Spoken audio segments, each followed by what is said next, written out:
Good morning, everyone. Right out of the box. Yeah.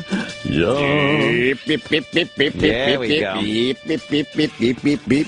Driving in like, fucking try, and then you go, it's the weekend coming up. It's Friday. Come on. Oh, yeah. All is well. I was just telling Anthony it might be a Huntington weekend, too. Oh. Go back to my old roots. Go out to the old hang. Maybe. Yeah. The old stomping ground. Maybe. Oh, boy. Oh, yeah. That's some fun right there. I heard Jim Brewer, our pal, is playing the Paramount out there in Huntington. Yeah. And the gang at the Paramount, they love us. They're good guys down there. They might like me a little more, just because I've been there. You've been there more. You haven't met them I yet. hear you. But they love the show, but they take care of me. Yeah. And they got a good joint, and Brewer's playing there tonight. And I think it's sold out, so I'm not doing this to help anyone out. Yeah. I'm just saying, Brewer's there. Brewer. And then on Sunday, the big parade. Oh, boy. The big Huntington St. Paddy's Day parade. It's amazing. Don't want to miss that. It's amazing. Random citizens walking down the street with beer in hand. It's the only parade that allows everyone. It allows the spectators to march in. Yeah. After a while, you're like, what am I watching? And then you see the car dealership guys drive by in their car with the sign on the side. How about insurance companies? Oh, that too. How about the local yogurt place? Why not? All the stars come out. And then the fire engines. Yeah, they love that. I brought my kid last year. He was, I don't know, pushing, well, I guess he was pushing 3 at the time. Yeah. And he hated it. Yeah. He just hated it. He was bored. How does a kid get bored at a parade? Yep. But it's because they just allow everyone to walk.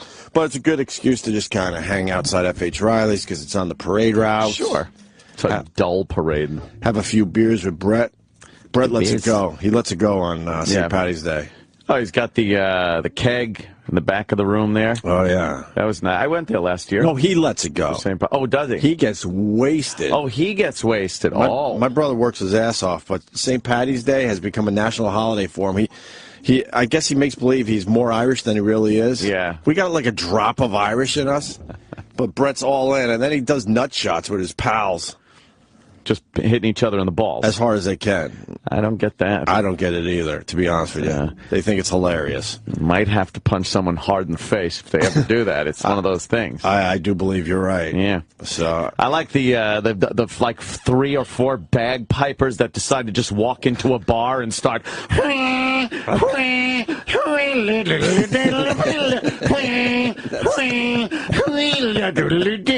Oh my God! My brother Brett set that up years ago for my pops. Yeah.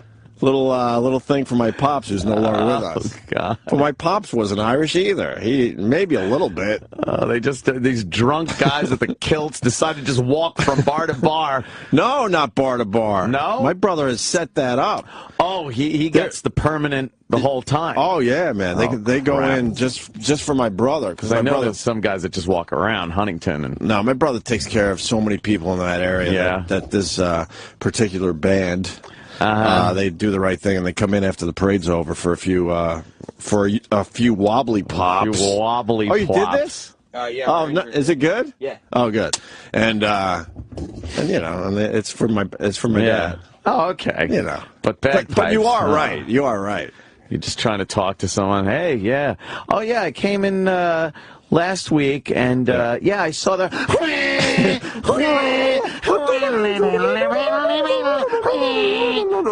It's more the drum, though. Yeah. Oh my God! They got to snap off that drum. Stop it. So I'm hoping I can do a little of that. Yeah. I got 2 kids though, so I got to figure that angle out. Yeah. I definitely want to see Brewer for reals. Well, you obviously have to be solo for that. No, maybe, and then maybe I drive back to the city, and then I go get my kid, and then I do the parade Sunday. Maybe, I don't know, whatever. That's what I'm thinking about. And I'm hearing the weather's finally going to break. Is that true? I'm hearing some temperatures perhaps close to the 50 mark by Sunday. Yeah.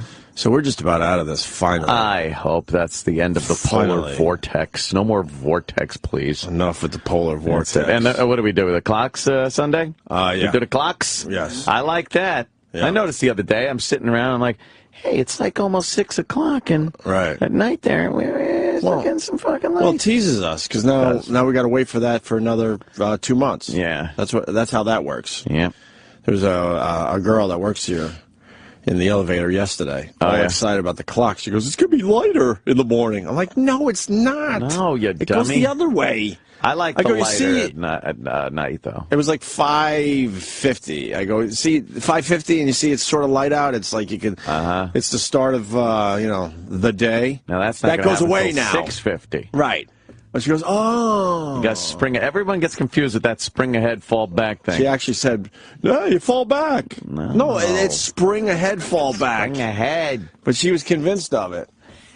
You dummy. We gave her a pass because she was just a broad. Just broads. Just some broad. Speaking of broad, see that last night? I watched Piers the first time in fucking year. It's finally not babbling about guns, so he had that Duke University chick. I saw it, too, to be honest with you. She's a bit sexy, but she's also delusional. She is delusional. She's like, I can't go to parties anymore. Campus parties. Because I take cum in my vagina to pay my college tuition. Vagina, that would be nice if she did. It goes all over her. Oh, she bathes in it. Oh, really? Oh, I watched some people sent me some great links of her yesterday, so I watched a few of her features. I'll just tell you this: if that was my daughter, I would be mortgaging my house right now. Oh boy! I would put a double mortgage on that. I don't know. The parents have to feel guilty.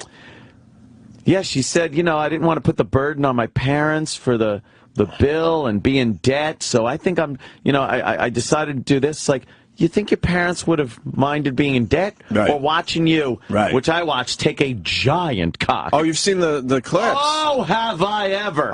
I just saw a few of the stills. She's on her knees. Yeah. She's taking just giant cock and doing a great job. She's cute. She's very cute. Very girl next door look to her. It's Duke. I don't know what the hell was going on with Piers. Piers was too nice to her. Oh, he was for sure. But I guess I do like Piers. I like watching his show because he's very confrontational. He's not with her. And I don't like Piers because I agree with his stance on things, but I like that he has more balls than most of these guys on TV. Yeah. But he let her off the hook. But then I'm thinking, if he went too hard, then he would be perceived as a bully beating up on this girl. Yep. But there was a lot going on there because he asked about Duke and stuff, and she's taking a little time off. Yeah. She's taking a little time off. What? That's this clip if you want. Oh, that's this clip? Oh, really? Yeah. Oh, let's hear from her. What's her name, by the way? Belle. Well, it's Belle Knox. As in Amanda Knox, by the way. Yes. She explained that last night. She liked Amanda Knox's face. She's a fan of Amanda Knox. She thinks she's a very smart woman. And Belle, so she can taint the wonderful animation Beauty and the Beast by Disney and grab Belle's name. Could we get more clips from this broad? Is someone cutting this up? Sure. All right, good. But this is the clip I guess I was referring to. I didn't know you had it. Good. Well, it came to a point where I felt so unsafe on campus, both mentally and physically, that we decided that it was better if I took a few days off. Because your real identity was exposed by a fellow student, right? Yes, and being on campus was just a really upsetting experience for me. So we wanted to just give me some time to reflect and to think. Right, but you're actually here working though, aren't you? Yes. Not really thinking too much. I mean, you're making movies. Well, the really cool thing about being out here is... yeah, so she's out in L.A. Yeah. And she says she makes like $1,200 a scene or something like that. A scene? That's not a lot of money. It's not a lot. Not a lot of money when you're giving up the gish. She's giving it up. Oh, I liked her movies. They were pretty goddamn good. I thought about you last night because I'm like, I think this is your type. Oh, it is. Yeah. That's your type. Is. She looks like that Miss Teen Delaware that got in trouble a little bit with the porn movies. Yeah, she's good. She's got that girl next door look. But the stuff that is not being said here. This is why I love the fact that we get to tear it apart. Duke hates that she's a student. Oh yeah. Let's get that straight. Yeah, they don't want her shenanigans. Duke hates that she is a porn star and everyone knows it now. Yeah. And she's taking a few days off because I think it's the famous thing that has happened to us in radio a bunch of times. They're trying to figure out how to get her the fuck out of the university. How to get her out of there, you think? Without looking like assholes. So they're like, hey, why don't you take a few days off, you know. And we'll get you back in here. Because she said they agreed to let's do it. Let's take a few days. Duke wants her the fuck out. Yeah, that's not good for their reputation. No, it's not. But I guess they don't know how to figure it out yet. Yeah, she said she was having problem mostly with females, with girls around there. You know how they can be, probably yelling whore and slut and shit like that. Sure. And the guys, of course, are probably. Very nice to her, trying to bed her. Well, of course they are. Yeah. So, and it just brought up the subject of college tuition. Yeah, it certainly did. 47 G's, and then other expenses. I think if the final number came out to like $60,000 a year to go to Duke University. Who the hell can afford that without going into debt? And a lot of parents out there, they're nodding their heads right now. That's a tough nut. You know how many fucking parents telling their kids, please don't do this? Right. And she's talking like it's a viable option on peers. And I think maybe even influencing, there might be some girls on the fence about it. Right. And the way she made it sound, it's empowering. Oh, there's nothing empowering about getting showered in jizz. Thank you. Nothing empowering about showing, your asshole. Your asshole is fucking gaping. You got a giant cock in and out of you. Empowering? Big blow a load on your face and hair, and that's not empowering. And she takes woman studies at Duke University. Does she? So that department can't be happy. They can't like what she's doing over there. So I don't know if she'll officially be gone from Duke, but I'm telling you, they're trying to figure out how to get her off campus. Get rid of her for good. She is a distraction, I would assume. But to the parents out there, so you're looking at $61,404 per year. So you do the math quickly. For 4 years, that's about $250,000. Right. So you take that $250,000, if you could afford that, and you give it to your kid to start a business or something. You do it, carefully. You can't just say, here's $250,000, son. But wouldn't that go a lot further? You would think. I think there's people that can afford Duke and people that have to go to a different school. Dude, I understand that, that's very expensive, and it's not made for everybody. I went to college. Yeah. And I'm here to say it was a complete waste of time. Yeah. Although I used it for the radio station and stuff like that, so I guess maybe not.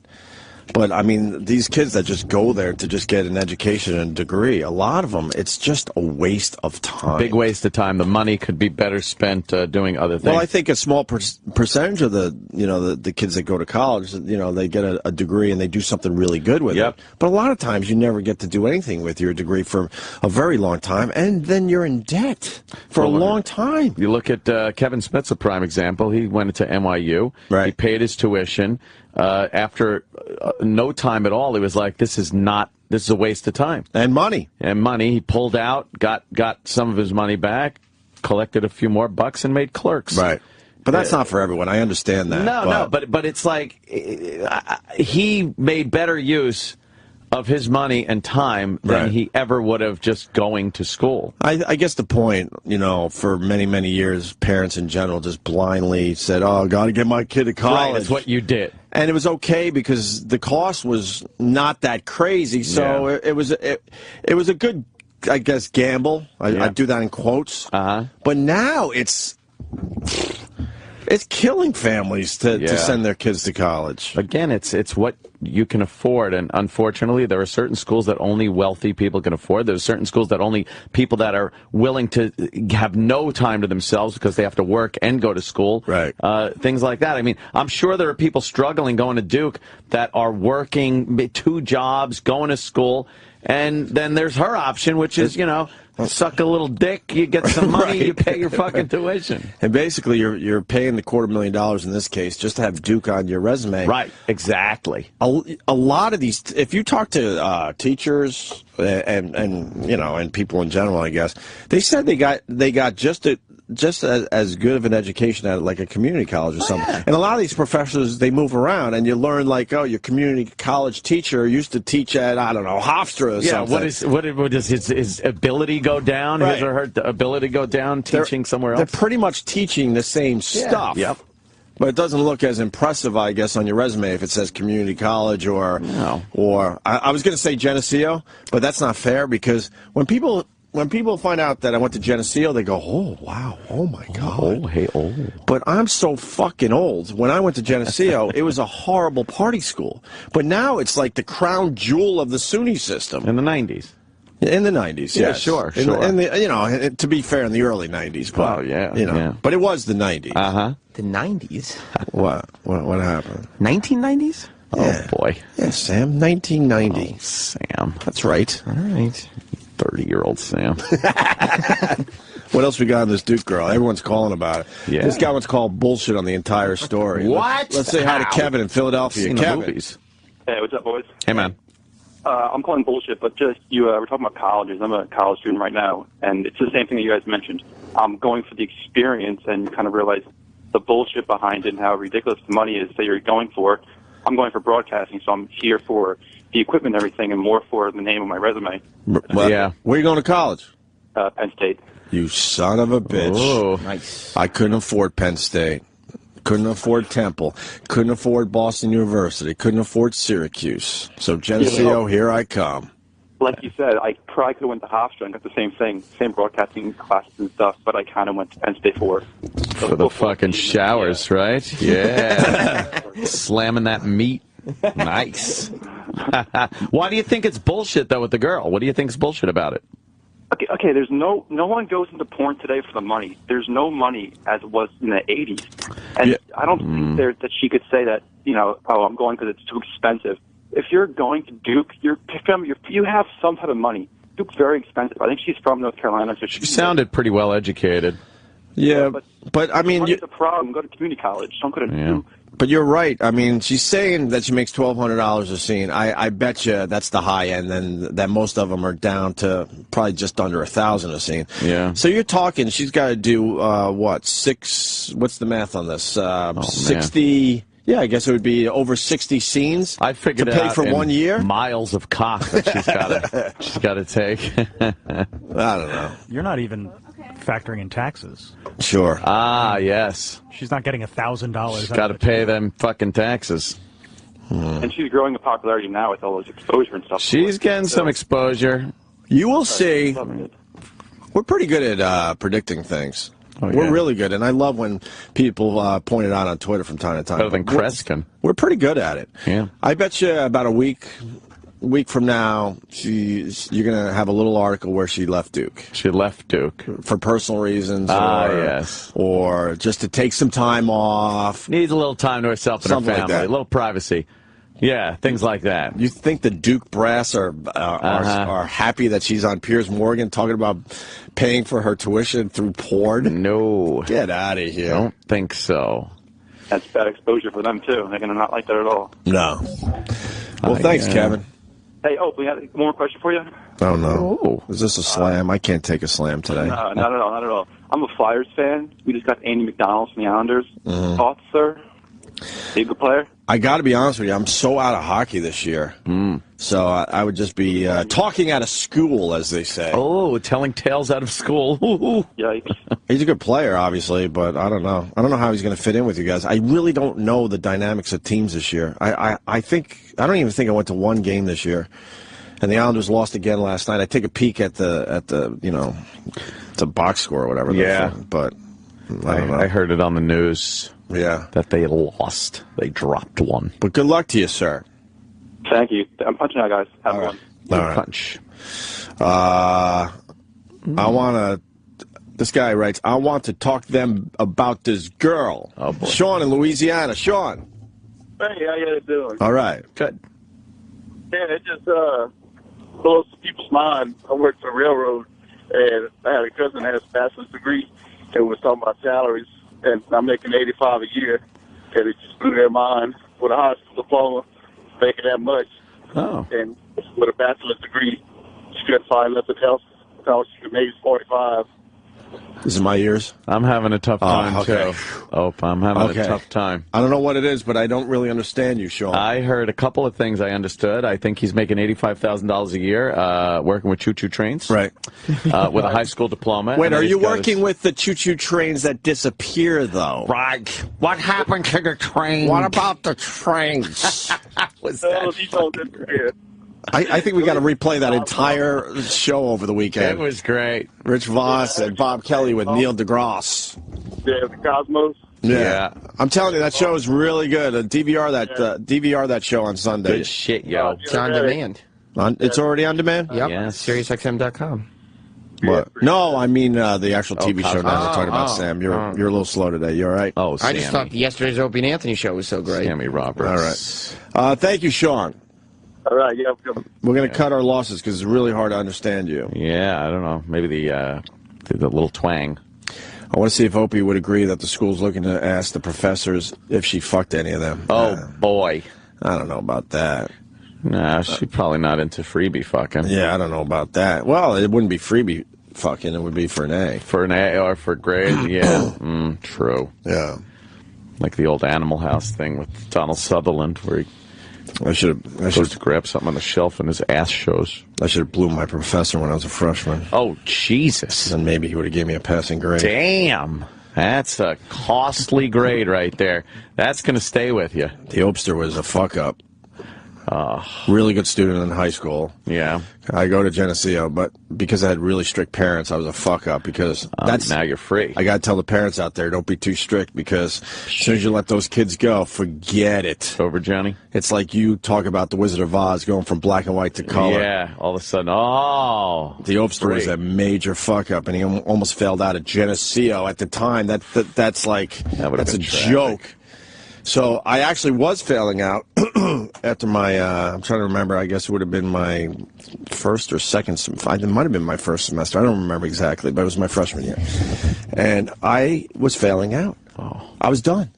So I'm like, fuck this. I'm not leaving this nirvana. So I went from teacher to teacher to teacher begging for a higher grade. Just begging. And I had it all written out why I deserve a chance to stay at this fine institute. It was all bullshit. And I went to the speech comm professors, and this one guy, he actually said to me, no, I'm not going to do it. Maybe he says, and he loves saying this to me. It was a Caddyshack moment. He goes, maybe this isn't for you. The world needs ditch diggers Maybe too. Communications isn't for you. Oh, shit. I think it's for me, you asshole. Fast forward, I'm the #1 fucking communications graduate from Geneseo. Yeah. But at the time, he loved rubbing it in my face. He goes, maybe this isn't for you. So then, like, one of my courses that was kind of a throwaway, I went to that guy, wrote up a whole thing. I go, I only need a half a grade. I was, like, right on the border. And he gave it to me, obviously. And then I never looked back, and I actually, proved that asshole wrong and a bunch of other people. I ended up over a 3.0 average the rest of the time. I mean, I wasn't, like, an over-the-top star student, but I made the best of an opportunity because I was that close to failing out. I would have been fucked. What would I have done then? I would have went back to caddying. Talk about Caddyshack moment. But I was drinking 6-7 days a week because every bar had a drink special, and living away from home where I didn't have a curfew anymore. It was just nuts. Oh, the upside. Of course. Yes. But I really believe if I wasn't brought up so strict by my mom that I probably would have maybe drank 3 days a week. It wouldn't have been such maybe. Culture shock. I was out of control. Like you had to just run off like a maniac. Right. Yeah. Yeah, I hear you.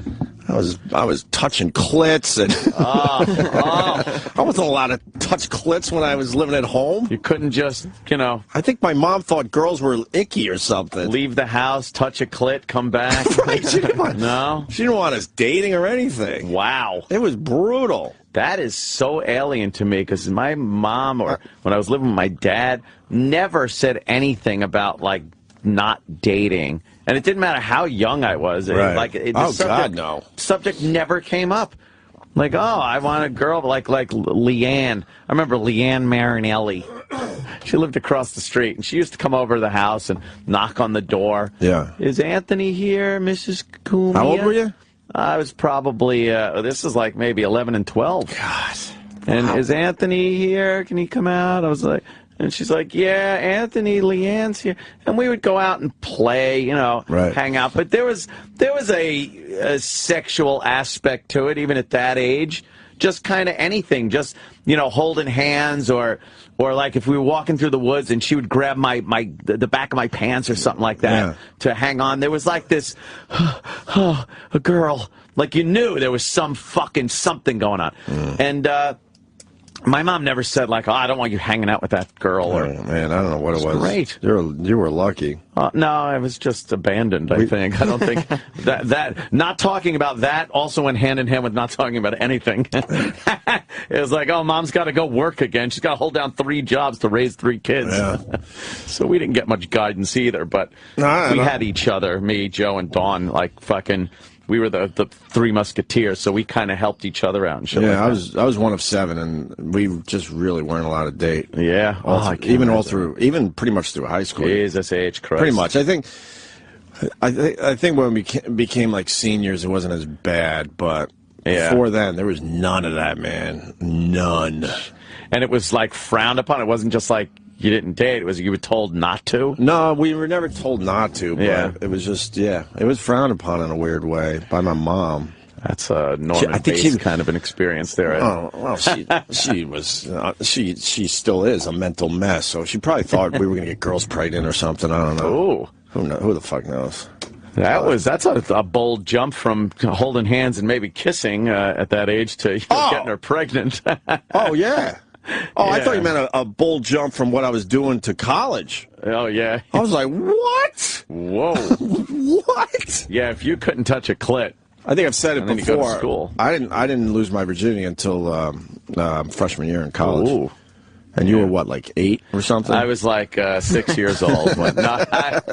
I was 13, really, 13 years old. Oh, man, I went from riding a tricycle to a 10-speed bike. Oh, man. I was like, wow. I was like a rodeo.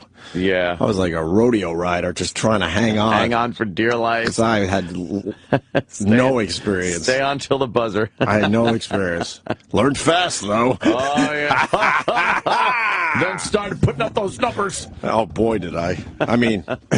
Anyway, I went to a shitty little state school and I got on the payment plan and sold a little weed on the side to help pay, of course. I totally understand that, Adam, in Connecticut. A businessman. Paul wants to ask you, and these are all phone calls we don't have time to take right now. The phones are lit.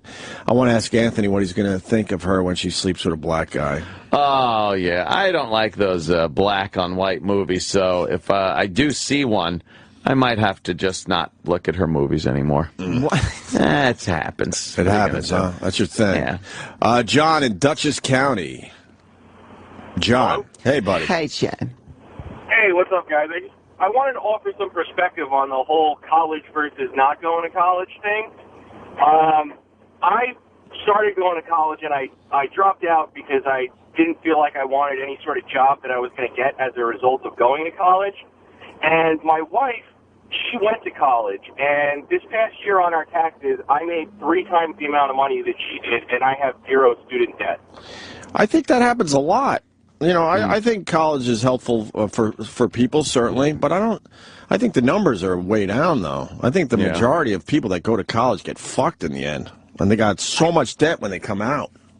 That's all you hear about. Yeah. Because, everybody that I went to high school with that, continued with school and they got their 4-year degree and all that happy horse shit, you know, when I go back home, you know, I go into delis and pizza places, and I still see all my friends that, you know, they have the same shit jobs that they had when they were in high school, you know? Right. Yeah. I don't know what's going to happen, obviously, but with my kids, if I see that they're going to just go to college, no way, man. Say nope. I'd rather take that money and try to focus them on something maybe they like and start something else. Because I'm lucky to have the money now. There's kind of a thing going on in the United States where there's a few people, and I think Mike Rowe is one of them, that's just talking about things like, you know, the trades and working with your hands. There are certain people that might not have to go to college. It's not some, like, must-do thing. You can be very successful with learning how to be a craftsman in some way, shape, or form.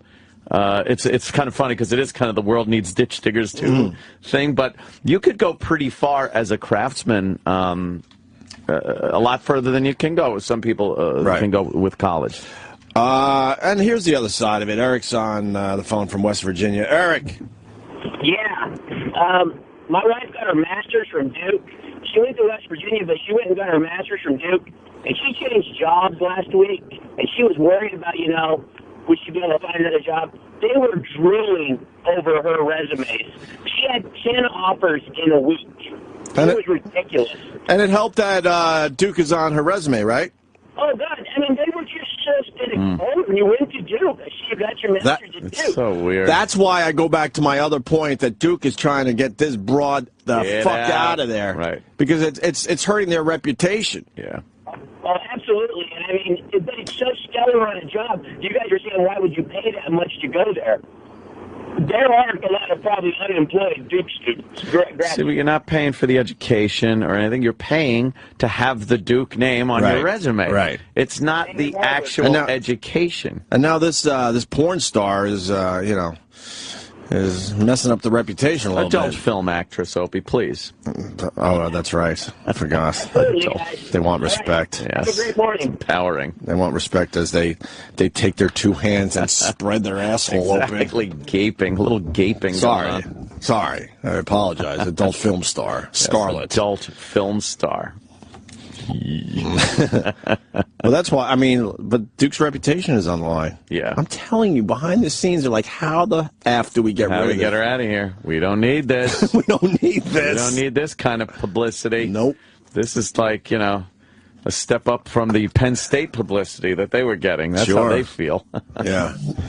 If you got any other clips from Piers Morgan, that would be great for after the break. Yeah, we got audio coming. But I do think she's, I think she's cute. She was very articulate, you know. Oh, absolutely. And I was actually saying last night as I'm watching, I'm going, I miss the old porn stars that would just.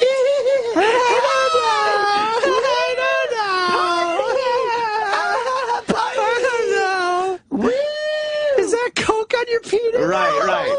Okay. This one's fucking talking about grade point averages and her fucking women's studies and yeah. Like sitting there dressed very nicely. Right.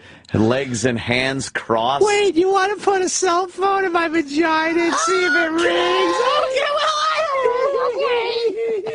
Okay. Yeah. It's like, what happened to our old porn stars? Where everything is just bleached out on them. Oh, yeah. I am so done with porn stars that have everything bleached out on them. Hair and the fucking... But everything, their skin, their assholes, everything is just one white fucking hue. Makeup plastered on, all phony looking, fake, big, dumb tits. Oh, man, you know, I smoke cigarettes from my vagina. Yeah. Oh, we'd love to see it. Right. God. Just fucking, yeah. What happened to them? She's sitting there like she could just be, if you turned that sound down on Piers Morgan, it could have been 1,000 things he was talking to her about. Sure. Politics, fucking science, anything. And that's the new porn star. Right. I'm not on drugs. I'm just tired all right drugged now. out. Yeah, we get them on the tail end of their careers, sitting here falling off the chairs. I'm crying. just sleepy. I didn't sleep well last night. And I haven't seen my kids. All right.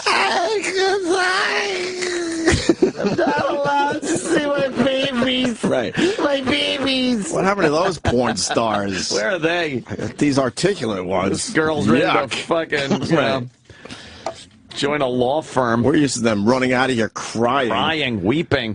Right. After a night of ecstasy and blow. Right. Anyway. I think we just did a bit. Nice. That was fun. That's a nice bit right there. Well, we got another busy show. God, the show's on a roll lately, man. I got to tell you. Indeed. We got Jim Jefferies calling in at 9:30. Mm-hmm. Going to help him out. He's got a new season of his show coming out. Legit. And he sent me a really funny text the other day. But yeah. I mean, we're moving on. We said what we had to say, but it was a "I told you so" tweet, text. Oh, yeah. He's a good egg. He goes, "I told you he was a." I'm like, okay, well, I wouldn't want to come back on the show, Jim. So he'll be calling around 9:30. Ant's old roommate and our pal, Adam Ferrara, is coming in today. Adam. Is he still doing the car show?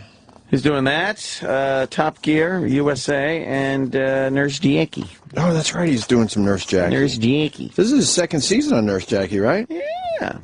My wife likes the Nurse Jackie. Yeah. I haven't checked it out. I hear it's really good. Nurse Jackie. And, wow, Joey Diaz is coming in today. And, man, the Twitter is a buzz on Mad Flavor. I was reading his fucking bio. Holy mother of pearl. He's been on before. It's just been a while. Yeah. Joe Rogan just made him a superstar. And deservedly so. Joey Diaz is a very funny guy that has a lot of great stories. Yeah. But, man, I tweeted that he was coming on the show, and, man, wow, people are excited that Mad Flavor's coming in today.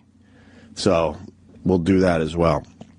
All right? Cool. All right. I kind of like that bit. I want to do that bit some more. Right? It's fun. It is fun. Old porn star versus new porn star. Bleached out whore. Everything, though. Oh, it is. What, they just dip themselves in bleach? Frizzy and dried up. Every inch of them. That hair doesn't even look like hair anymore. I was never a fan of that. No. Never. I love that when people send the pictures, they're like, check this out. And it's just some big, fake-looking, bubble-headed, bleached, blonde bim. No, doesn't do anything. Right. All right. Yeah. Good start. We'll be back. Opie and Anthony Radio Gem. This is a giant undertaking. We gathered up the various lunatics, psychopaths, losers, loners, homeless, and, of course, just some of the characters from the show, and did our own version. Let's do this. The premiere of the Opie and Anthony version of We Are the World. There comes a time when we hear a sudden call, when the world must stand together as one. There are people dying. It's time we lend a hand to life, the greatest gift of all. We can't go on pretending day by day that someone, somehow, will soon make a change. We are all a part of God's great big family. And the truth, you know, love is all we need. We are the world. We are the children. We are the ones who make a brighter day. So let's start giving. There's a choice we're making.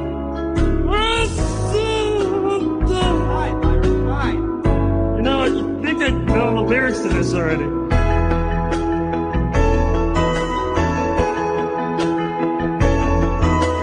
Send your heart so they know that someone cares. So the cries for help will not be in vain. We can't let them suffer. No, we can't tell them the way to something. Right now they need a helping hand or foot. or maybe shoulders. Nothing but love. We are the children.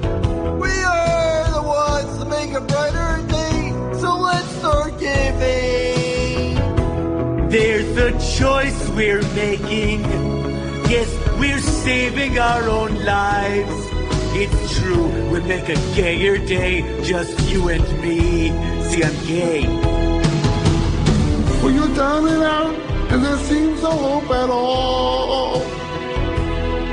But if you just believe, there's no way we could fall. Whoa. Let us realize that a change can only come when we stand together as one. Give yourself a feel. We are the world. We are the children. We are the ones who make better things. So let's not give. There's a choice we're making. We're saving our own lives.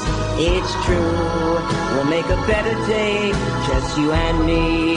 We are the world. We are the children.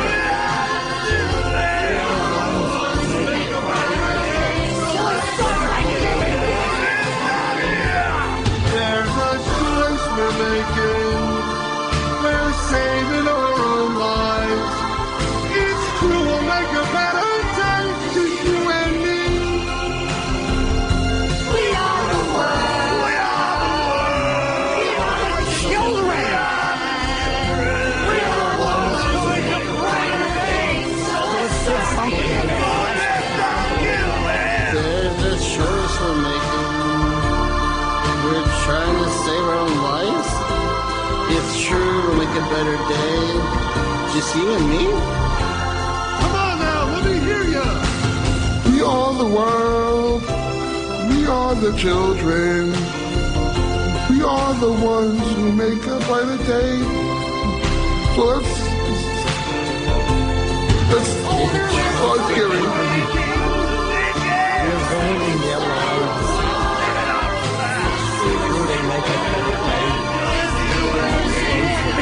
And a lot of other people are doing it too.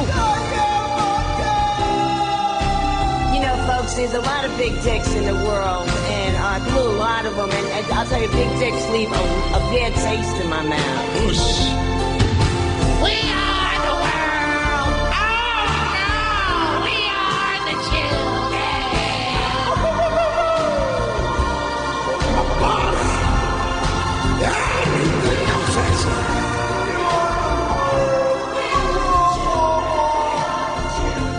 Come on back and let me know. Woo! Opie and Anthony are back on Sirius XM. Amazing. Yeah, We Are the World, released 29 years ago today. So we played our version there. And you got to see the video. Yeah, the video is where it's at. I'm not just saying that because it's on my YouTube channel. It's really worth seeing because you see all the whack jobs from this radio show. Oh, yeah. All in one place singing that song. It's Sam like and We Are the Troy. World. Who Yeah. else worked on that? Well, the real credit goes to all the performers. Oh, thank you, Sam, for not being an asshole. Yeah. I mean, you're talking... And making it about yourself again. I didn't do that. No, I know. That's why I thanked you. You're talking about Big A, Pat Munaki, Sandy Kane, Tank Hankerus, The Virus. O&A. Opie and Anthony. Club Soda Kenny. Club Soda Kenny. Auto-tuned. Auto-tuned Kenny. Steve C. Mustard. Mustard. Frank the Frowner. Chip Chipperson in the early days. Yes. Video's great. I just tweeted on my Twitter. So that's a good one. Pat from Munaki. And I think the O&A show Twitter just tweeted as well. Oh, yeah, it did. Oh. That's the account, right? The official Twitter account? Yeah, O&A show on Twitter. Kind of has a running log of everything we're talking about. Yeah, taking a little heat away from me and Anthony's personal accounts, you son of a bitch. People can follow both accounts so easily. Not nice. Oh, heat. Where's our heat? You have it. We don't have heat. Just because Bobo has more followers than you guys, there's no reason to be down that on whole yourself. thing. What's he up to? He's up to 220,000 followers. Stop it. And they're all eggs? No, or Spanish people? You keep telling yourself that. Bobo Really? is very, very popular right now. Amazing. The world loves Bobo. Do they? We're just idiots. Like, we're supposed to buy followers. That's what every celebrity does. Do they? Every celebrity pumps up their numbers by buying followers. It's a known fact. This is what happens when you buy followers. He's lost 1,000 already since yesterday. Oh, really? Yeah, yesterday it was 220,000. Now it's 219,000 people. I bet Twitter is just spending a lot of time fixing Bobo's Twitter account. And there's we don't know who keeps buying him followers. Right. It's not Bobo. No. He's got no money or intelligence to do it. No. I got excited once, I don't know, it was about a year ago, maybe a little longer. All of a sudden, my Twitter account went up to about 50,000 in one day. Damn. And I wasn't going to tell anyone. I just sat back and people were like, hey, what's up with your followers? I'm like, what? I'm a very man? popular guy. And I was so excited because it gave me a nice number. Yeah. When I was checking my numbers. And then sadly, like someone was onto the fact that I had nothing to do with it, I swear. It was a glitch? And all of a sudden, it was just going down 10,000 followers an hour. I'm like, oh, man. People are bailing at an alarming rate. And then they got it back to, I guess, where it was supposed to be. Yeah, when you don't buy followers or get a glitch or something, you pretty much know how many you're going to have based on certain things that you retweet or certain arguments you get into. I know when I'm going to lose a few and when I'm going to gain a few. You're willing. Yeah. I really don't care. Like, I don't think Bobo tweeting a picture of his dog and saying Rosie Shea has a guilty look after she farted is gaining him 100,000 followers. That's a 100,000 follower post, though, nice. right there. Here's the thing. Okay. Yeah. He posts a tweet with a photo of his dog. Mm-hmm. He's got 220,000 followers. Right, so that means it's been retweeted at least 1,000 times. He got 2 retweets on it and 6 favorites. Very excited. A photo of what I am watching. Let's Go Rangers. Right. And it's a photo It's a picture of his TV. Of the Rangers. But I would assume a lot of Ranger fans are following him, so that should have been retweeted a lot. 2 retweets, 1 favorite. Wait. Well, that's too bad. Anyway, the guys put something together for you, Ant. Oh, really? Yes, they did. I do enjoy a good put something together. I want to play this cold for everybody, but this was inspired by Anthony Cumia. Oh, wow. Mm-hmm. I don't care. Jury duty sounds boring. I'm going to get myself kicked out. Oh, no. Just like I got kicked out of Coldplay. Guys, I got an idea. How about we do a song that's not whiny bullcrap? I haven't been this scared since Mother Teresa OD'd in my car. She is messed up, man! Shut up! Just shut up! Let me think! Yeah, I remember when I became a man. The operation was a success. What are you going to go by now? Peter. Well, this thing is worthless. Like my Palestinian alarm clock. Allahu Akbar! I haven't seen this much denial since John Travolta married Kelly Preston. John, do you take Kelly to be your wife? I totally do. I mean, yes, absolutely. Don't you remember how much money your father wasted so he could make grand staircase entrances? Hey, is Peter here? Hang on. Peter! Why, Glenn Quagmire, it's been 10 years if it's been a day. Ugh, that's the ugliest thing the fat man's grown since that horse leg. Hey, Peter, have you seen my... Oh, Brian, I'm sorry, but what do I keep saying? Do not stand behind me. Oh, man, this is even more intense than that time I forgot how to sit down. This is turning out worse than Stewie's iPod commercial. Oh, boy, this gig is even better than that job I had providing nighttime heat for Lara Flynn Boyle. Thanks so much, Peter. I was getting a little chilly. Has your father ever killed anyone that you know of? Well, once by accident when he was in the military. All right, you all know your orders. When you see the Taliban come over the horizon, you open fire immediately. Okay, so when I see Pat Tillman come over the horizon, I shoot him. No. When you see the enemy come over the horizon, you shoot the enemy. Okay. Good, now repeat it back to me. Okay, I shoot Pat Tillman, then run over the horizon. No! There you go. How long did that go on, too? The Tillman thing. It was 800 fucking back and forths. Oh, it's based on your observation. I fucking can't even deal. You can't deal anymore. And for the most part, it comes on right after Seinfeld here in New York, and I see the beginning all the time. And I grab that remote. I can't turn it off fast enough. That reminds me of the time. There's always a time. Oh, does it? One time. That's like when. Oh, is it? Is it like when? It's a very popular show. I gather. Yeah. I'm about done with it. The audience brought it back. That's how popular it is. Well, back when they brought it back. Yeah, it's been a long time since they kinda, brought it back. That was fucking forever ago already. Not a fan, I gotta say. Not a fan. Based on what? Based on the time that I... Yeah. That reminds me. That reminds me of the time. And that repetitive humor, the longer it goes on, it gets stupid, and then it gets angering, and then it gets funny again. Right. It just doesn't get funny again. No? It just gets angering. Some people say it gets funny again. Not on that show. They're trying to figure out Bob Costas's pink eye. Wait, he still has it? I don't know if he still has it. That's a good question. You blamed it on duty. Yeah, it's got to be duty flakes. You said that he was probably wiping, a little finger poked through some of that toilet paper. Yep. And then he rubbed his eye and got duty eye. Yeah, you get a little flake in there.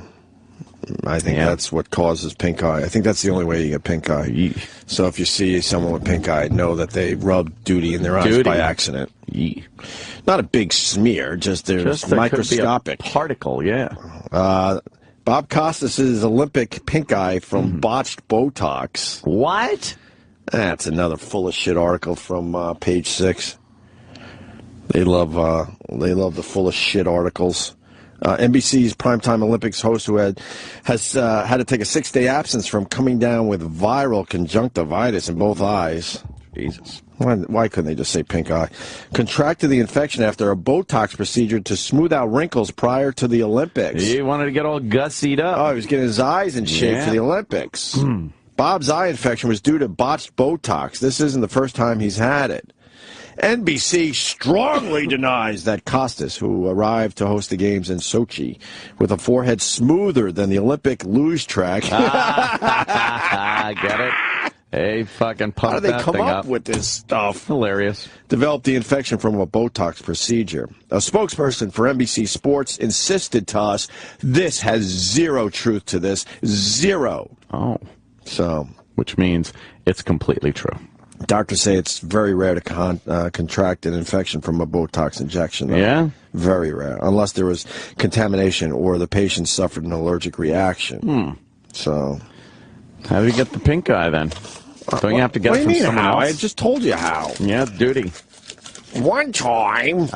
That's like the time I had duty on my face.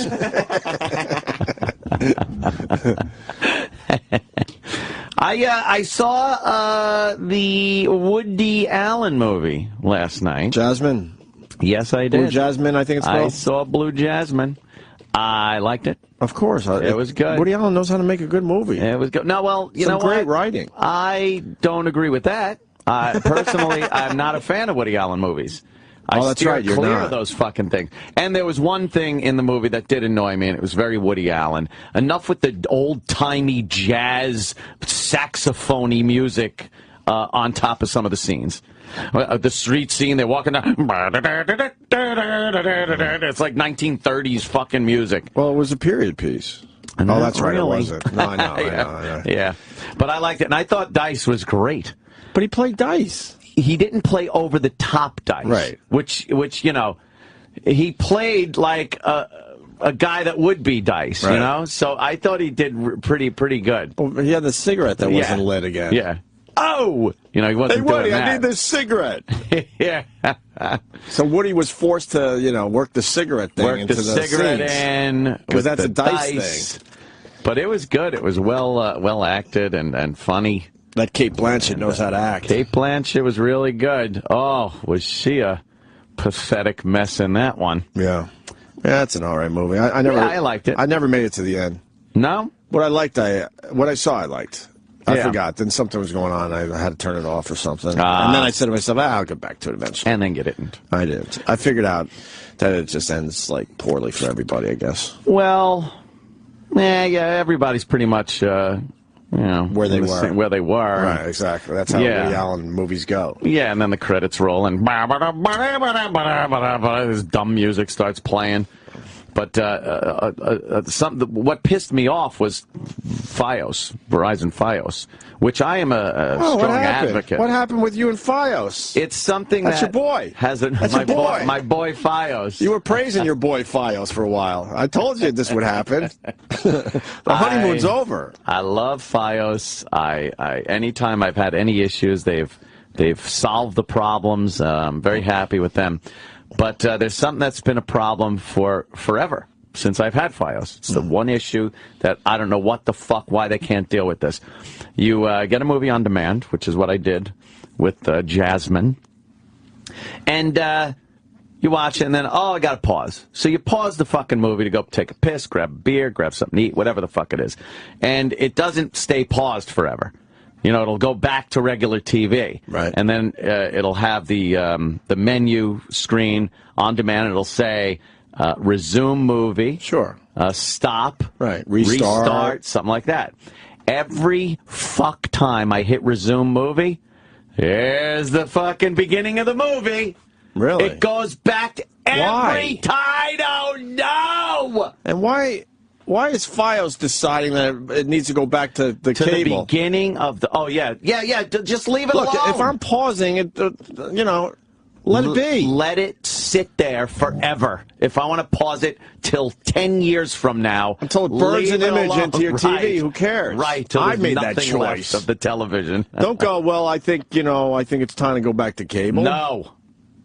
I was livid, because then you can only fast forward 2 times, 2x speed. Really? Why so only 2x? And it's always at the end of the movie. Time Warner, 4x. 4x. I could go 32x on like certain things from my DVR and things. But when you're streaming a movie on demand, you can only suck it up that fast. 2x on demand. Oh, that fast forward. Stinks.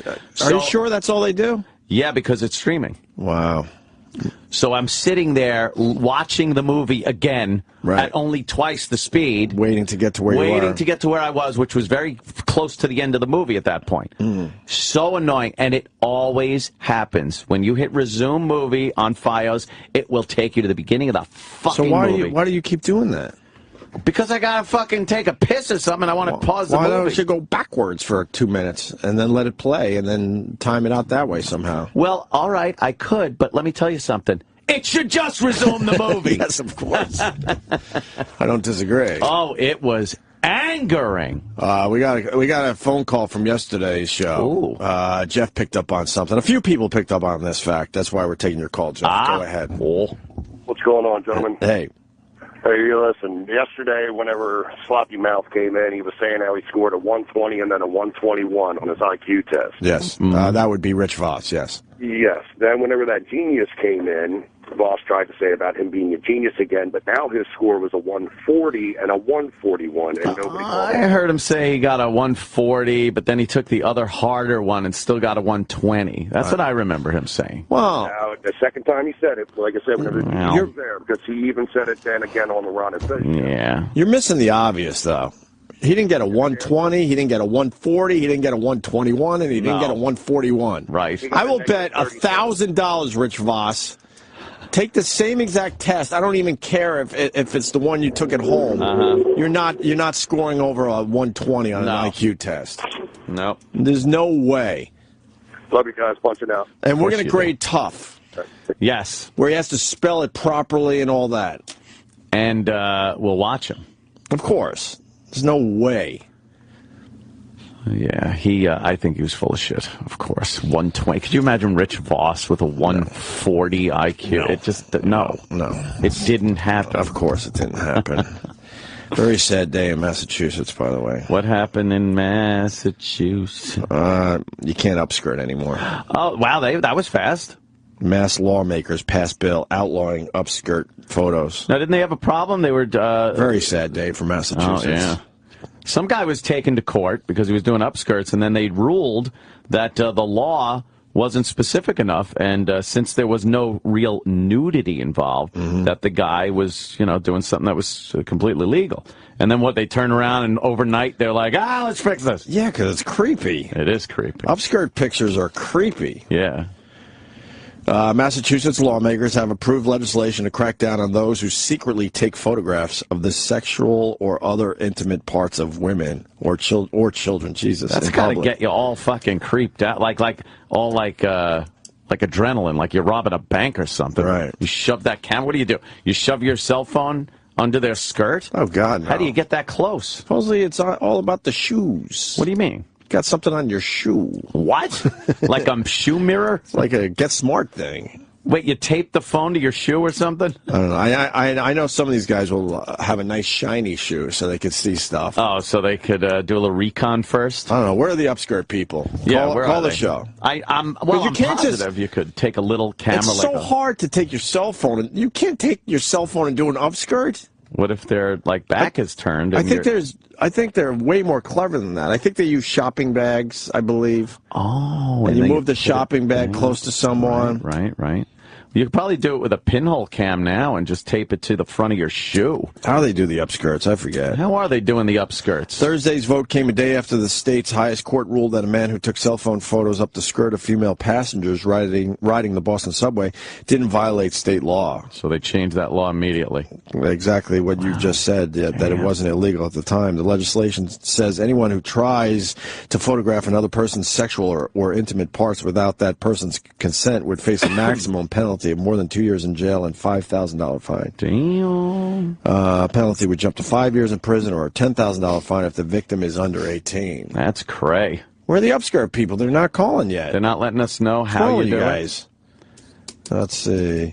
The Supreme Judicial Court on Wednesday had said that peeping Tom laws protect people from being photographed in dressing rooms and bathrooms when nude or partially nude. But the way the law is written, it doesn't protect clothed people in public areas. Oh. Those aren't upskirts. Those are like short wedgies. Girls with short wedgies. I like that, too, though. House Speaker Robert DeLeo had said lawmakers were racing to get a bill to Government DeVal Patrick's desk. As soon as the end of the day, DeLeo said he thought the state's existing laws were sufficient to prosecute those who took upskirt photos.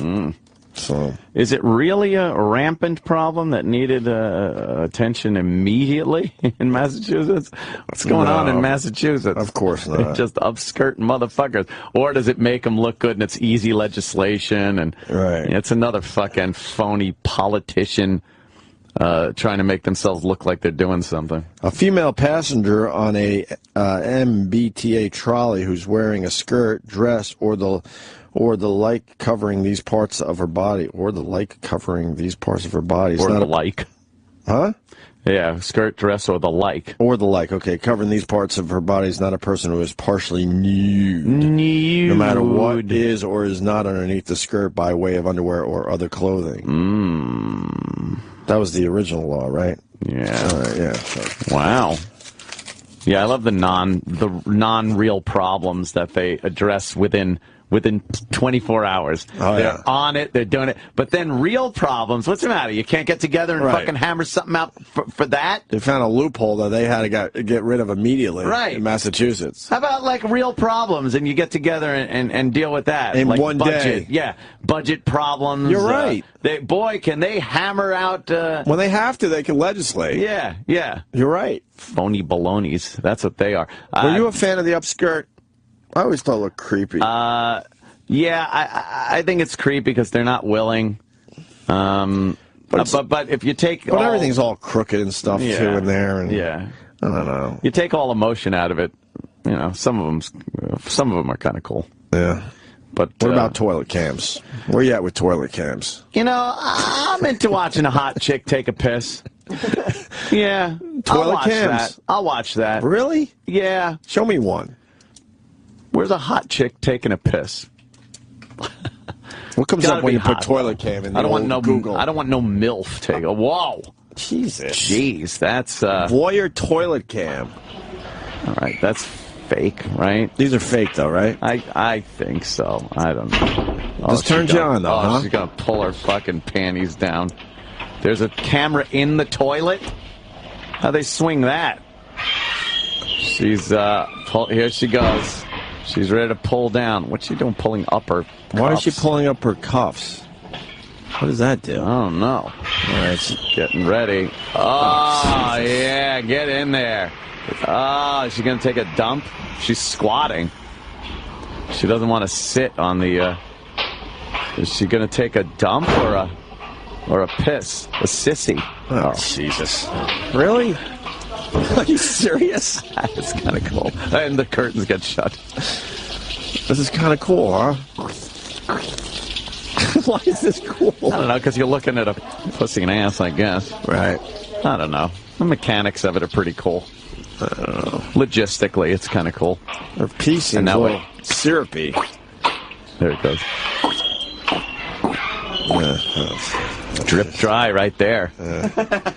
Nice. This guy says, I think I know how they do upskirt pics. That means he does know. He doesn't. Let's say hi to Tony in Texas. Tony. Hey, I'm gonna make it up, but I think this is how they're gonna do it on the trolleys and subways when they're crowded. You got the people sitting down, and then the ones that are standing up holding onto that pole. The people sitting down are doing the picture taking under the skirts of the ones standing up. I bet. Right. Makes sense. Find out. Does make sense. Let's say hi to Ian in Charlotte. Wow, Ian, what's up? Ian. Hey, what's up, guys? Hey. I did a quick search, upskirt camera.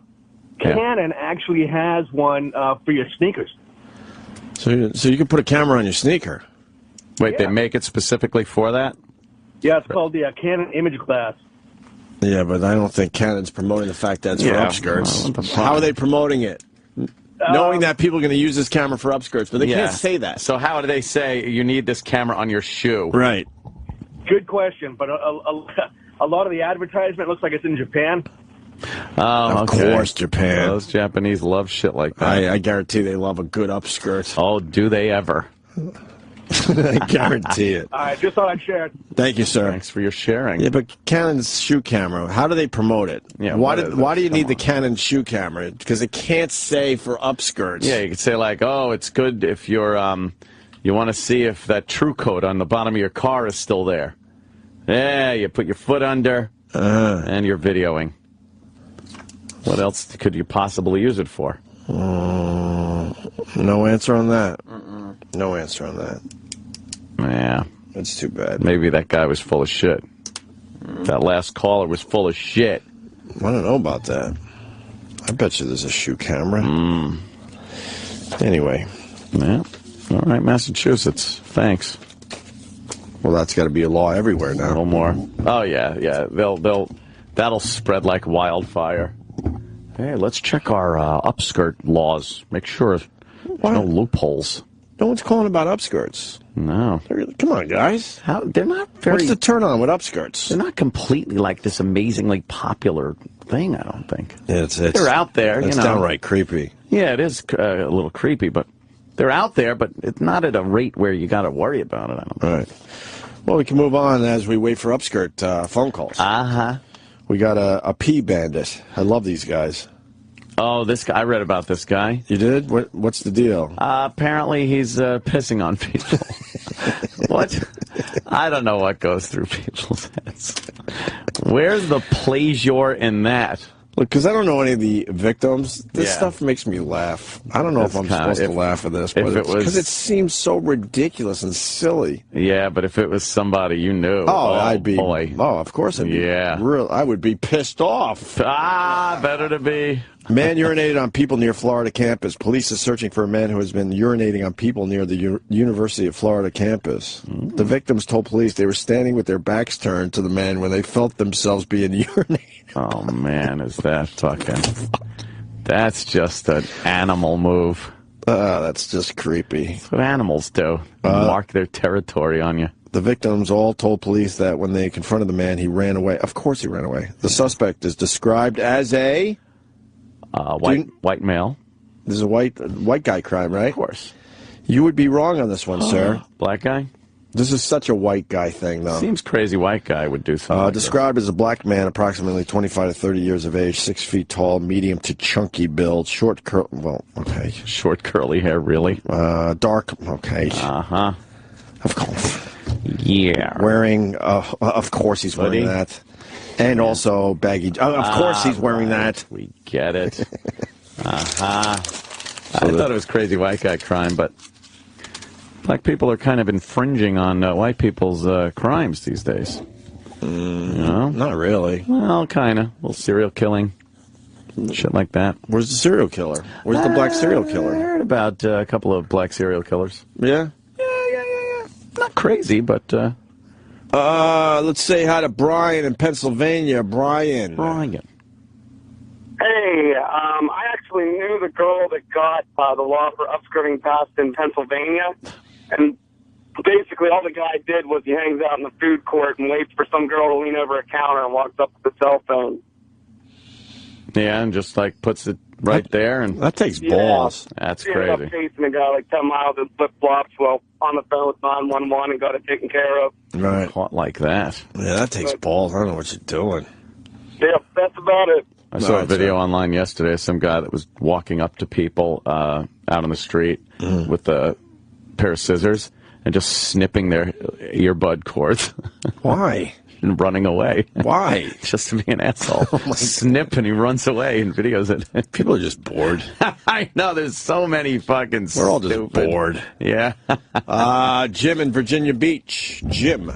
Hey. Good morning, guys. What's up? I saw on our newscast last night when they were talking about the story, they showed a mall, a busy mall with people walking in it while they were doing the story, and they showed a guy carrying a guitar case. Oh. And they didn't say nothing about it, but you saw that during the story, and you're like, hey, you could put one in the end of a guitar case. Guitar case, pointing up a little. You got a little. You got a little length on it, so you don't have to get too close. You put it under that skirt. Whammo. But like I said, that's what I took from it. That's a good one. Right. I like just going in. I like going in with an old, like, 1980s camcorder, VHS. Jesus. And just shoving it right under her skirt. Right. So you could just spread your legs a little wider. Right. I'm not getting a good view.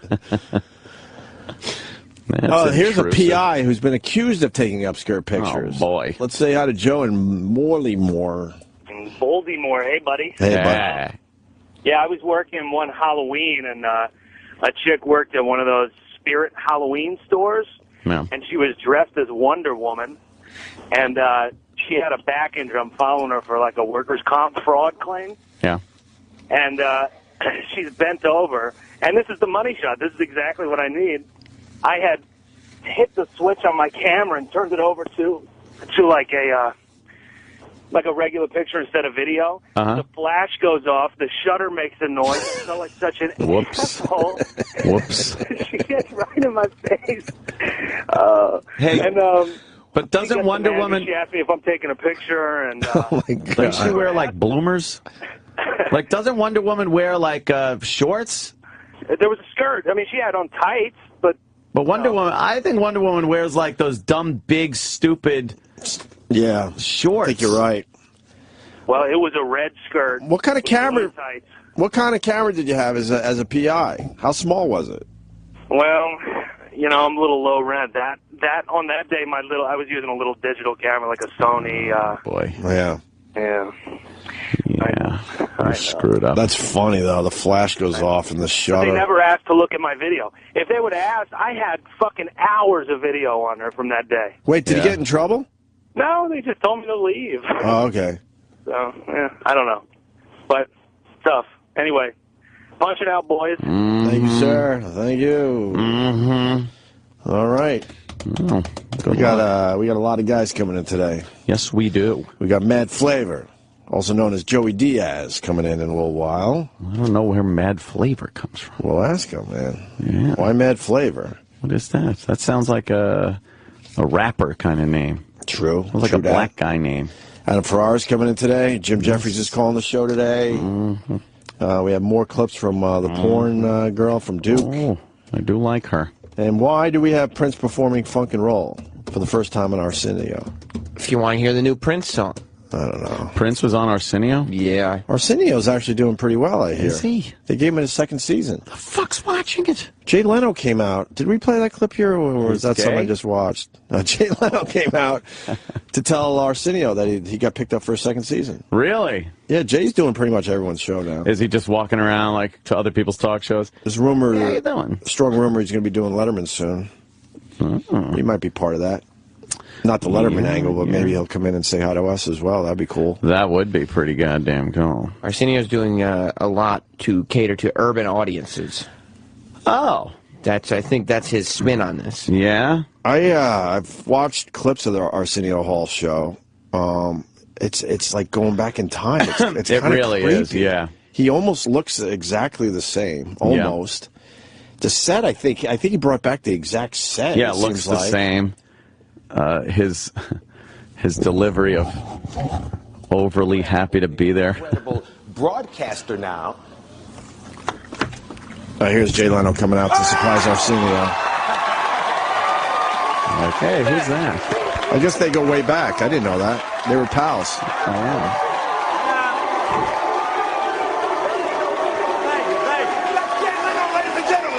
I think we know. I think we know he's Jay Leno. Yeah. Y'all let him sneak up on me like that. Y'all supposed to have my back. Oh, Arsenio, don't try to act black like that. I am here for a reason. And they're not your friends. Now, they're the we've known audience. each other, what, 35 years? Oh, yeah, yeah. We've been through a lot together, good, bad. Yes, but you've always been that big brother there for me, giving me too much advice sometimes. Yeah. Can you pause this? Well, I hated this clip. I just remembered. And I really like Jay Leno. I do. It's easy to hate on Jay Leno, but the fact is he got the job done for many years, and I do like him. But they've been friends for 35 years, and it just doesn't seem like it in this clip. Arsenio's trying to act. And there's acting going on. Like, what was that line he just said? Maybe sometime too much. Oh, yeah. Bold. If it's two guys that have known each other for 35 years, why can't they just have a quick conversation? Yeah. Like, it's so, this is like so forced. Forced and fake. And fake, yeah. They know what's happening. Arsenio knew that Jay Leno was going to surprise him. Unfortunately, why can't you just have Jay Leno surprise him? Yeah. And then obviously they worked out, well, you'll say this, I'll say this. Yeah. The writers obviously got involved and threw a couple lines in there. We could make this funny. Right. All right, now play it again. I did remember I hated this. It's funny.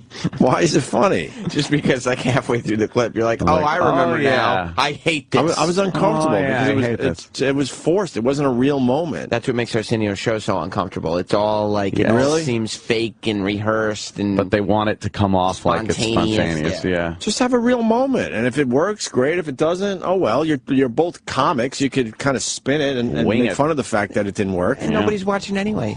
Well, That's true. I don't know about that, because watch what Jay does here. Maybe in the demos. known each other, what, 35 years? Oh, yeah, yeah. We've been through a lot together, good, bad. Yes, but you've always been that big brother there for me, giving me too much advice sometimes. Yeah. That's acting. Well, it's almost like a vaudevillian skit. Right. Yeah. You know what I mean? It's like old, like... That was really bad acting. Who's on first? Yeah, they're going to start on whatever we do. Wherever we go, we're together. Well, you should have tapped his cane on the ground twice after he said that. They have straw hats on. Yeah. We're going to play the whole clip, really? All right. All right. Brother there for me, giving me too much advice sometimes. yeah. More bad acting. Well, Money. no. Because you owe me $20. For some reason, they thought I should be the That best bombed. person to deliver. Did Nobody it? here, they don't know. Delivered him a note. You don't know what this is? Nobody else knows what this is? What is this, Joe? You Arsenio know Hall what it brother is. Certifies. Arsenio Hall show is officially picked up. Will continue for a second season. Oh, wow. You don't think they called Arsenio and let him know? Yeah, what if he didn't want to do it? Right. Right. You don't think they negotiated that, or? Of course. We don't need to see the rest of it. Let's get our losses. What happened was, they're like, hey, we got picked up for a second season. Yeah, maybe we could work, Jay wants to come on our show, so maybe Jay could come out with it, Arsenio. What do you think of that? Right. Yeah, that'll be good. I'll make believe I don't know. Sure. We'll write something up here to make it seem very awkward and uncomfortable instead of two guys that have known each other for 35 years just talking. Come and just talk, yeah. Right. Oh, boy. Somebody who couldn't wait around said, do you guys know what sharking is? Sharking? Yes. I do not know, and I'm kind of mad the guy left. What's sharking? I'm talking about day selling. Oh. What's sharking? Sharking is to pull a girl's panties down in public, usually when she's wearing a very short skirt. It's very popular in Japan. Oh, that's, I do know what this is. Yeah, I'm talking about hooking in bluegills or Tommy cats. Could you show me one sharking video? Sure. But these are all fake, too. And it is like a Japanese thing. Yeah, the Japanese and their videos. Oh, boy. Come on. This video is called Sharking Rules. These are all fake. You can't do this. It's so weird that the Japanese thing is to, create situations where they're faking that somebody's being victimized. Right. Yeah, Somebody they always has to love be a good victim. Yeah, they love a good victim. Yeah, they're really creepy there. There's weirdos over there. They are weirdos over there. And the video is called Sharking Rules. No, sharking doesn't rule. No. You shouldn't be doing that to women on the street, especially. Pulling their panties down. Why would you do that? What is that? Shouldn't be doing it anywhere, I guess. That sounded really bad what I just said. Isn't there another one where someone's jacking off and then they just, right before they come, they go up to somebody and let go on them? Yeah, that's more Japanese More stuff. Japanese stuff. Right. Those two bombs really fucked them up. Not physically, I'm not talking about that, but just the mental... what it must do to a nation mentally to have another nation drop 2 atomic bombs on you, then you wind up pulling girls' panties down in the street. I guess. Coming on them on park benches. Are we playing Prince's new song? You want to hear it? Does our audience want to hear it? I don't know. Is it any good? I'm going to say no. Another guy that hasn't really aged. Prince. Yeah. He's still very little. He is. He's a tiny little waif of a guy, isn't he? This is here all night long. And to get started is his rockin' group who considers themselves... Oh, God, I hate Arsenio Hall. So bad. Performing funk and roll. Give it up for Third Eye Girl. Third Eye Blind? What? Oh, they're chicks? What's Third Eye Girl? Prince's group. Prince's band? Oh. What the hell is this? Is he allowed to say his name these days? Yeah, he's back to being Prince. Okay. That symbol thing was fucked up. They still got the symbol on his mic stand. Right. Go. It's called Funk and Roll. Oh, there he is. Got a little afro he's sporting now.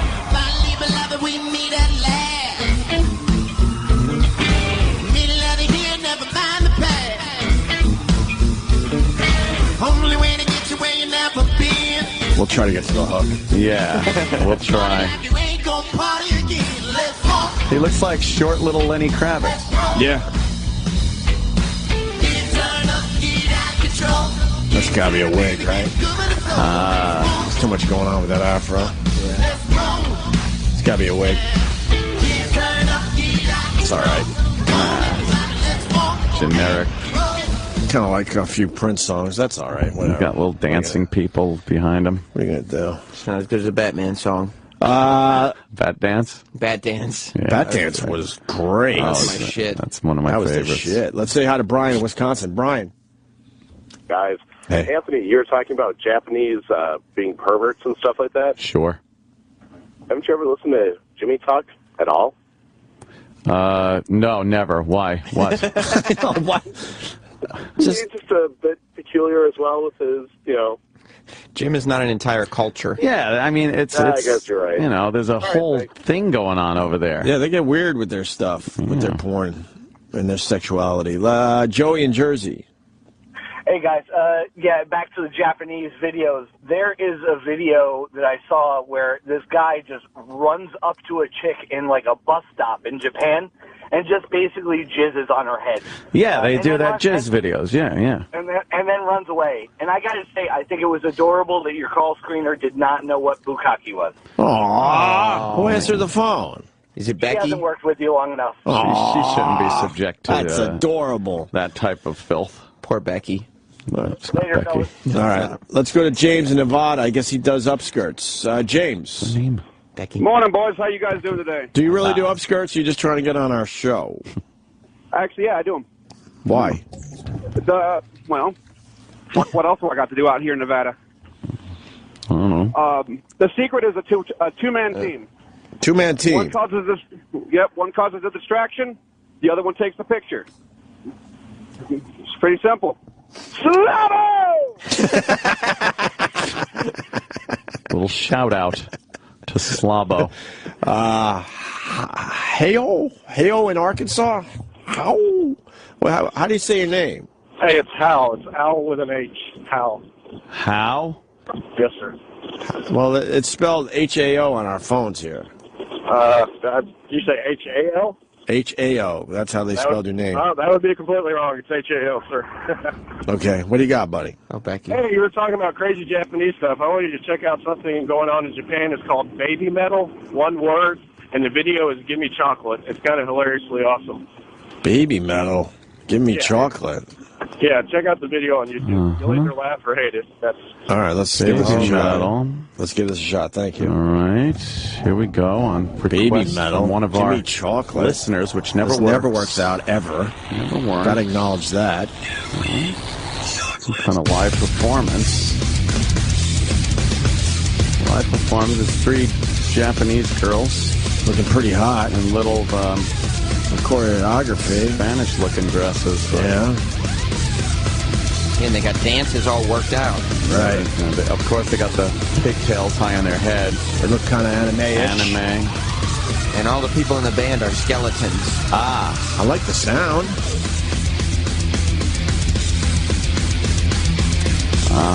Do they sing anything?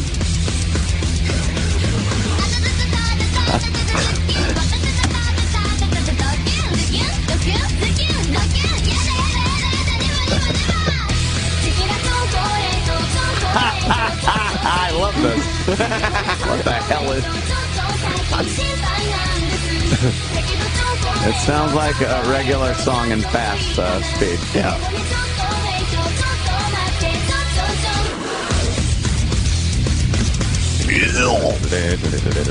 Wiggling their butts. Dances. Very cute Japanese girls. Yeah. I like the music. You could do something with that. They're doing funny little dances.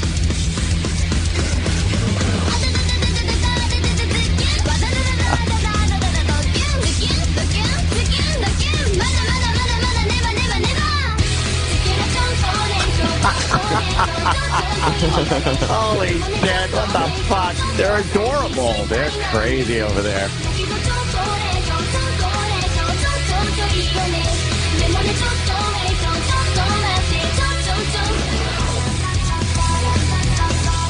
All right. That's very They got a cool cute. sound, I think. Yeah. Let's say hi to Sam. Not you, Sam. Sam at South Plainfield. Sam, what's up? Yo, what's going on, buddy? How Hey. you doing? Hello. Hey, just to touch on like all of these, legislations and rules, and even like the sharking videos and all that shit in Japan. Did you ever think for a second how fucking awesome it would be if like roles were actually reversed? Like how, imagine you're at the mall with like your girl and you're just waiting online at Sparrow for a slice of pizza, just fucking hating life. And like a rogue group of girls came, pulled your pants down and started jerking you off. Like how fucking awesome would that be? Yeah, guys don't have problems with this stuff like women yeah, do. I know. Like it needs. If a woman flashed me on the subway, I would consider that a great day. Oh, you'd be telling your friends. But man, women don't like flashers on the subway. So some vag. Yeah, that would make me smile for the rest of the day. Yeah. But most women, they run to the police station. Right. Yeah,